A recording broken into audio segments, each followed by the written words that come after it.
আজকে একটি বাংলা গান, একবার বিদায় দিয়ে আমরা ঘুরে আসি। এই গানটির জন্য অনেকে রিকোয়েস্ট পাঠিয়েছিলেন আমার যে অন্য একটি চ্যানেল আছে সেই চ্যানেলটিতে। তো চলুন যাই গানটির নোটেশন দেখা যাক। এই গানটি শুরু হচ্ছে মিডল অ্যাক্টিভের রে থেকে।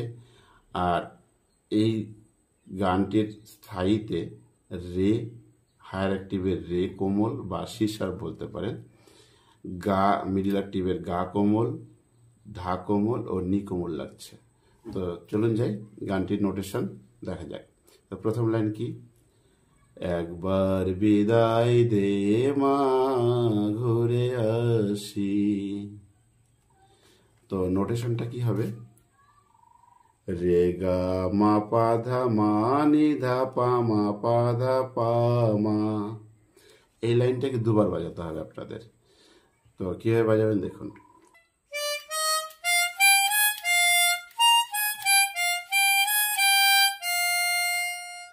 নেক্সট লাইন, হাসি হাসি পড়ব ফাঁসি দেখবে ভারতবাসী। তো এই লাইনটি নোটেশন শুরু হবে মিডল অ্যাক্টিভের কোমল নি থেকে। আর এই লাইনটাতে কিন্তু হায়ার অ্যাক্টিভের দুটো নোট লাগবে, সা এবং কোমল রে। ধাটাও কিন্তু এখানে কোমল ব্যবহার হবে। তো নি নি সা সা সা সা রে সা নি সা সা নি ধা পা পা ধা পা মা মা। কিভাবে পড়বেন আরেকবার শুনে নিন।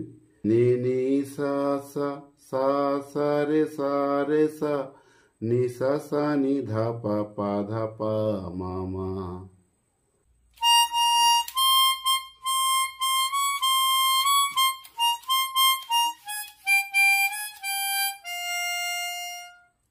নেক্সট লাইন, আমি হাসি হাসি পড়ব ফাঁসি দেখবে ভারতবাসী।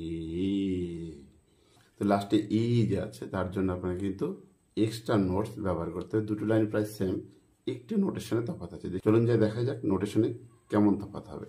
ধানি সা সা সা সা সা সা রে সা নি সা সা নি ধা পা পা ধা পা মা মা ধা পা মা গা রে। লাস্টে ই এর জন্য কি করতে হবে, ধা পা মা গা রে। এখানে ধা এবং গা হচ্ছে কিন্তু কোমল। আর এই লাইনটা তো ঠিক আগের লাইনের মতো নি এবং রে কোমল ব্যবহার হচ্ছে।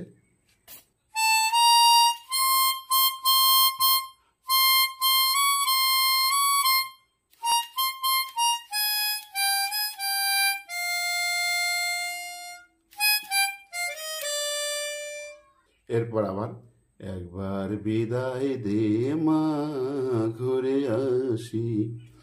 এই লাইনটি নোটেশন বাজাতে হবে। এইভাবে স্থায়ী শেষ হচ্ছে।